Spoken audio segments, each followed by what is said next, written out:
बिस्मिल्लाहिर्रहमानिर्रहीम। व्यूअर्स, आज हम लोग कॉस्ट अकाउंटिंग के फंक्शंस के ऊपर बात करेंगे और हम कॉस्ट इंफॉर्मेशन को किस तरीके से इस्तेमाल कर सकते हैं इसके ऊपर हम डिस्कशन करने की कोशिश करेंगे। कॉस्ट इंफॉर्मेशन को डिटेल में समझने के लिए आप मेरी वीडियो आखिर तक देखें और लाइक करना ना भूलें।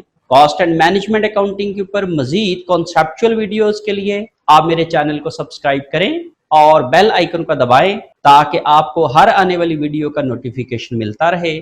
आइए डिस्कशन स्टार्ट करते हैं।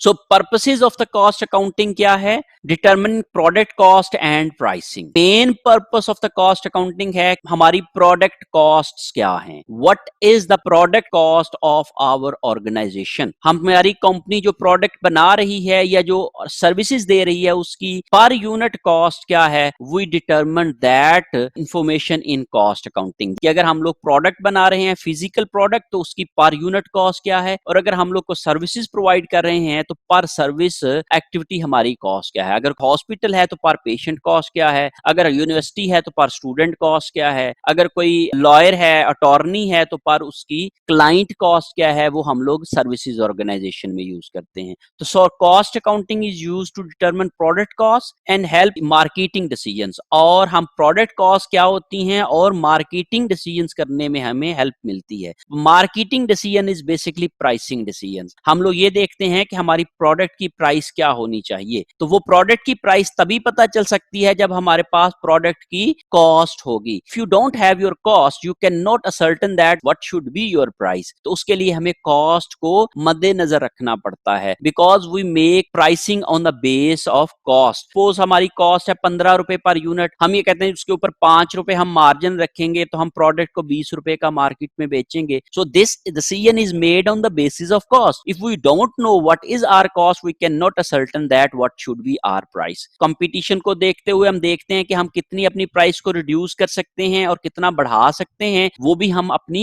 प्रोडक्ट की कॉस्ट की बेसिस के ऊपर डिसीजन कर रहे होते हैं। हम कॉन्ट्रैक्ट्स के ऊपर बिडिंग कर सकते हैं। जब तक हम लोग ये मालूम नहीं होगा कि हमारी कॉस्ट क्या है हम बिड प्राइस नहीं कर सकते हैं। बिडिंग ऑफ प्राइस का मतलब ये होता है कि हम फ्यूचर में अगर कोई भी काम करने जा रहे हैं तो उसकी हम प्राइस क्या चार्ज करेंगे, that is basically a bidding of the contracts. Product की बिडिंग उस वक्त तक पॉसिबल नहीं हो सकती है जब तक कि हम लोग अपनी प्रोडक्ट की कॉस्ट मालूम नहीं कर पाते हैं। तो इसलिए cost accounting is very important for making all such decisions, जिसमें हम प्रोडक्ट की प्राइसिंग की बात कर सकते हैं, हम कंपटीशन को मीट करने की बात कर सकते हैं, हम अपने कॉन्ट्रैक्ट्स के ऊपर बिडिंग की बात कर सकते हैं। All these decisions are made on the basis of our cost information. And the last one is analysing the profitability. हम अपनी प्रोडक्ट की प्रॉफिटेबिलिटी को कैलकुलेट नहीं कर सकते हैं जब तक कि हमारे पास प्रोडक्ट कॉस्ट मालूम